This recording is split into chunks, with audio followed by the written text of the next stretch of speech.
गुरुदेव education अड्डा परिवार में मैं डॉक्टर देवेश भारद्वाज आप सभी का हार्दिक स्वागत करता हूं, अभिनंदन करता हूं। मेरे प्यारे बच्चों, मैं उम्मीद करता हूं आप जहां कहीं भी होंगे, जैसे भी होंगे, सकुशल होंगे, अपने परिवार के साथ स्वस्थ होंगे, मस्त होंगे। कल की वीडियो में हमने पढ़ा था भाषा की परिभाषा और भाषा के प्रकार और उनके नाम, जैसा कि आपने पढ़ा। मैं उसको एक बार हल्का सा टच करता हुआ चलता हूँ। जैसा कल हमने बताया, भाषा क्या है? भा से भाव, सा से सामने, यानी अपने हृदय के भाव को दूसरों के सामने रखना तथा दूसरे के हृदय के भावों को श्रेष्ठतम ढंग से समझने की कला को, तरीके को, विधि को, माध्यम को हम क्या कहते हैं? भाषा कहते हैं। और इसके लिए हमने शॉर्ट एंड स्वीट परिभाषा क्या बताई थी? विचार विनिमय के माध्यम को, है ना, विनिमय, आदान प्रदान करना, ये क्रिया प्रतिक्रिया कल बताया था। तो भाषा विनिमय, भाषा क्या है? विचार विनिमय का माध्यम है। विचार विनिमय के माध्यम को भाषा कहते हैं। भाषा कितने प्रकार की होती है? इसके लिए हमने आपसे कहा था भा और सा, दो चीज़ों को पकड़ लो, भा से भाखना और सा से साक्ष्य, है ना। तो भाषा कितने प्रकार की होती है? दो अक्षर हैं हमारे पास, भा एक और सा दो। तो भाषा कितने प्रकार की हुई? दो प्रकार की हुई। भाषा कितने प्रकार की हुई? दो प्रकार की। एक भा, दूसरा सा, यानी कितने अक्षर हैं? भाषा शब्द में जितने अक्षर हैं भाषा के उतने ही प्रकार हैं। तो भाषा कितने प्रकार की हुई? दो प्रकार की हुई, है ना। कौन कौन सी? नाम क्या है? तो हमने आपको बताया था भा से भाखना। भाखना माने बोलना। वो भाषा जिसका उच्चारण, जिसका संबंध उच्चारण से, मौखिक रूप से उच्चारण से, बोलने से है, वो क्या कहलाती है? मौखिक भाषा कहलाती है ना। तो भाषा का वह रूप जिसका संबंध मुख से है, बोलने से है, वो क्या कहलाती है? मौखिक भाषा कहलाती है। और सा माने साक्ष्य, मैंने दूसरा शब्द आपका, दूसरा अक्षर था सा से क्या बनता है? साक्ष्य, ठीक है। तो साक्ष्य का मतलब कुछ लिखा होगा तभी आपके पास सबूत होगा, साक्ष्य होगा तो लिखा हुआ। तो भाषा का वह रूप जिसका संबंध लिखने से है, वो क्या कहलाता है? लिखित भाषा कहलाता है। भाषा का वह रूप जिसका संबंध लिखने से है, लिखित भाषा कहलाता है, ठीक है। तो इस प्रकार हमारी भाषा कितने प्रकार की हुई? दो प्रकार की हुई। कितने प्रकार की हुई? दो प्रकार की हुई। एक हुई मौखिक भाषा। कौन सी हुई? मौखिक भाषा। और दूसरी कौन सी हुई? लिखित भाषा। कौन सी हुई? लिखित भाषा, ठीक है। एक हो गई मौखिक और दूसरी हो गई लिखित। तो भाषा कितने प्रकार की होती है? भाषा मुख्यतः दो प्रकार की होती है, एक मौखिक और एक लिखित। लेकिन ये किस आधार पर दो प्रकार की होती है? प्रश्न बनता है, बड़ा कन्फ्यूजेबल, लोगों को कंफ्यूज कर देता है। अगर हम पूछें कि भाषा के कितने प्रकार हैं, तो आप बताएंगे दो हैं। अगर हम आपसे पूछते हैं कि दो क्यों हैं? अब तरीका ये है, देखिए, पूछने का, सवाल पूछने का तरीका ये है कि भाषा प्रयोग के आधार पर कितने प्रकार की होती है। भाषा प्रयोग के आधार पर कितने प्रकार की होती है? आपके सामने ऑप्शन दे रखा है 2, 3, 5, 4, कितने प्रकार की होती है? तो दिक्कत हो जाएगी ना। बताइए कितने प्रकार की होती है। तो हमें ये पता होना चाहिए भाषा किस आधार पर कितने प्रकार की होती है। तो अगर हम बात करें किसके आधार पर हैं ये दो प्रकार? रचना के आधार पर। किसके आधार पर? रचना के आधार पर भाषा दो प्रकार की होती है। रचना के आधार पर भाषा के कितने प्रकार होते हैं? दो होते हैं। रचना के आधार पर भाषा के दो प्रकार होते हैं, ठीक है। कौन कौन से? मौखिक भाषा और लिखित भाषा। मौखिक भाषा कौन सी होती है?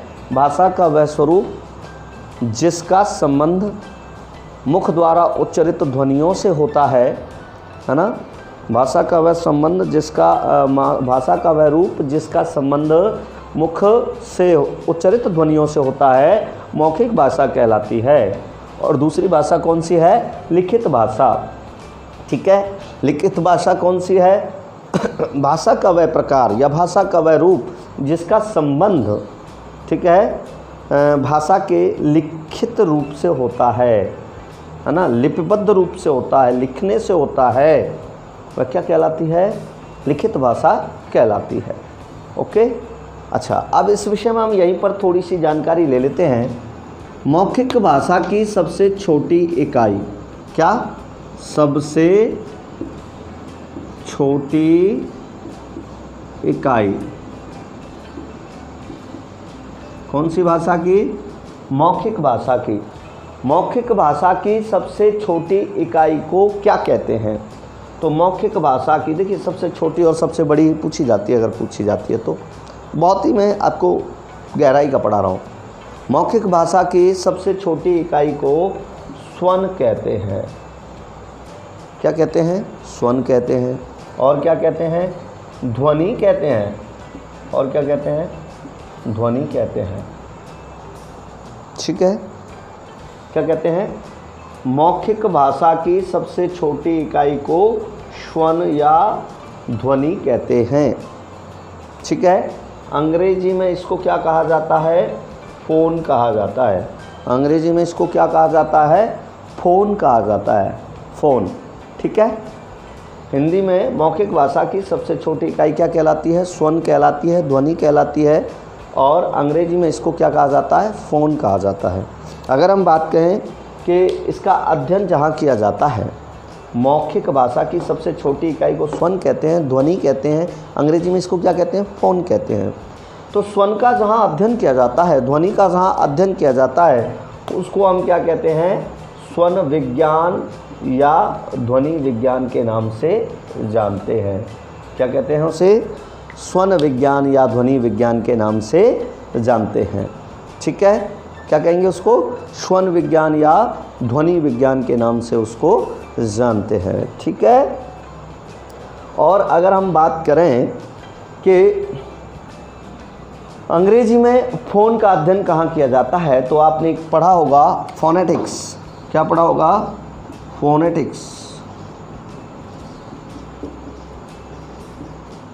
अंग्रेजी में फ़ोन का अध्ययन फोनेटिक्स के अंतर्गत किया जाता है। आपने फोनेटिक्स पढ़ा होगा, फोनेटिक्स सिंबल।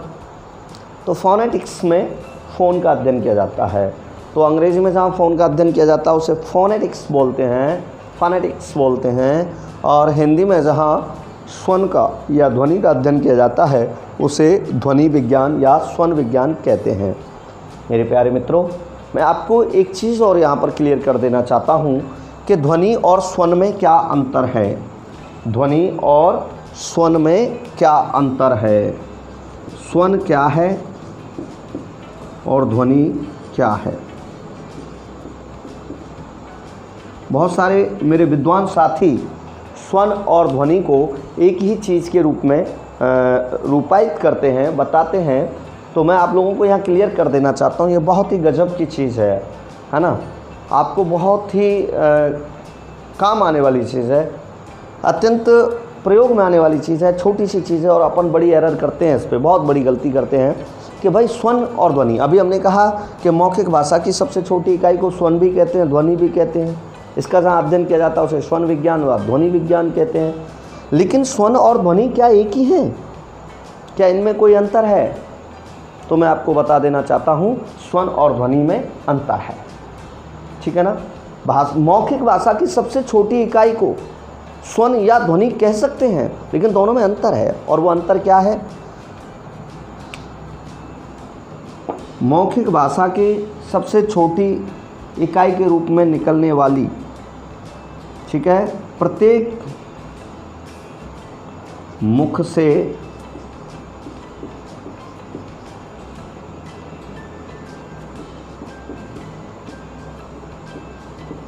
प्रस्फुटित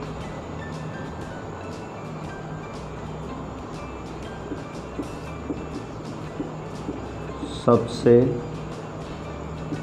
छोटी ध्वनि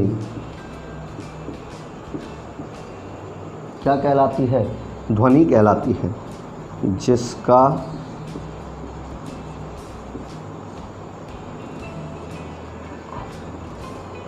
अध्ययन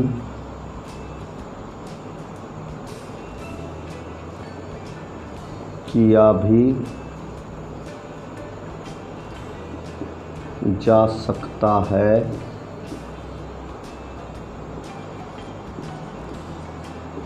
और नहीं भी। ठीक है, ध्वनि क्या है? मौखिक भाषा की वह सबसे छोटी इकाई, यानी मुख से उच्चारित होने वाली वह सबसे छोटी ध्वनि जिसका व्याकरणिक दृष्टि से अध्ययन किया भी जा सकता है। ठीक है, जिसका व्याकरणिक दृष्टि से अध्ययन किया भी जा सकता है और नहीं भी किया जा सकता है ना। जिनका अध्ययन किया जा सकता है वो भी ध्वनि है, और अध्ययन नहीं भी किया जा सकता है वो भी ध्वनि है। यानी यहाँ अध्ययन किया भी जा सकता है तो भी है, और नहीं भी किया जा सकता तो भी है। मैंने कर दिया, ये ध्वनि है। क्या ये ध्वनि है? ये क्या है? ध्वनि है, ध्वनि है, ध्वनि है। ठीक है ना। अध्ययन किया जा सकता है, नहीं किया जा सकता अलग बात है, लेकिन ध्वनि है। मुख से उच्चारित हो गई तो ध्वनि है। लेकिन स्वन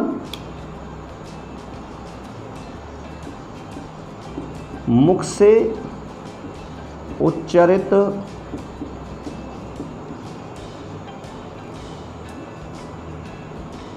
वह ध्वनि जिसका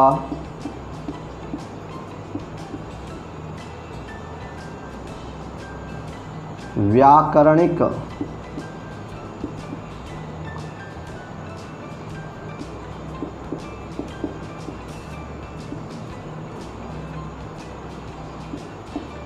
अध्ययन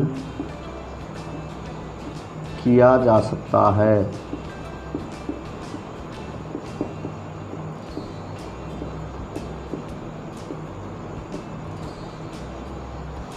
ठीक है, मुख से उच्चारित तो वह ध्वनि जिसका व्याकरणिक अध्ययन किया जा सकता है स्वन कहलाती है। स्वन में और ध्वनि में अंतर समझ गए होंगे। ठीक है, ध्वनि तो स्वन भी ध्वनि ही होती है, लेकिन प्रत्येक ध्वनि का व्याकरणिक अध्ययन नहीं किया जा सकता, जबकि प्रत्येक स्वन का व्याकरण के अंतर्गत क्या किया जा सकता है? अध्ययन किया जा सकता है। तो स्वन का अध्ययन किया जा सकता है अनिवार्य रूप से, जबकि ध्वनि का अध्ययन किया भी जा सकता है और नहीं भी किया जा सकता। समझ में आ गया होगा, उम्मीद करता हूँ। तो मौखिक भाषा की सबसे छोटी इकाई को हम क्या कहते हैं? स्वन कहते हैं, ध्वनि कहते हैं, और इसका जहाँ अध्ययन किया जाता है उसे ध्वनि विज्ञान कहते हैं, स्वन विज्ञान कहते हैं, और इसको अंग्रेजी में फ़ोन कहते हैं। और फ़ोन का अध्ययन कहाँ किया जाता है? फोनेटिक्स में किया जाता है। ठीक है, स्वन में और ध्वनि में मैंने आपको अंतर बता दिया, क्या अंतर है। अगली बात आती है कि मौखिक भाषा की सबसे बड़ी इकाई कौन सी इकाई? सबसे बड़ी इकाई, सबसे बड़ी इकाई, सबसे बड़ी इकाई क्या कहलाती है? सबसे बड़ी इकाई कहलाती है भैया मौखिक भाषा की सबसे बड़ी इकाई। किस दृष्टि से? मौखिक भाषा की सबसे बड़ी इकाई रूप स्तर की। ठीक है, रूप स्तर की सबसे बड़ी इकाई क्या कहलाती है? रूपिम कहलाती है। क्या कहलाती है? रूपिम कहलाती है।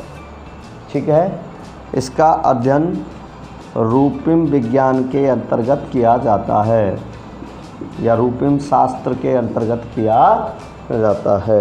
तो मौखिक भाषा की सबसे बड़ी इकाई किसकी? रूप स्तर से अगर हम बात करें, रूप की दृष्टि से, है ना, तो मौखिक भाषा की रूप की दृष्टि से सबसे बड़ी इकाई रूपिम कहलाती है, और इसका जहाँ अध्ययन किया जाता है उसे रूपिम विज्ञान कहते हैं।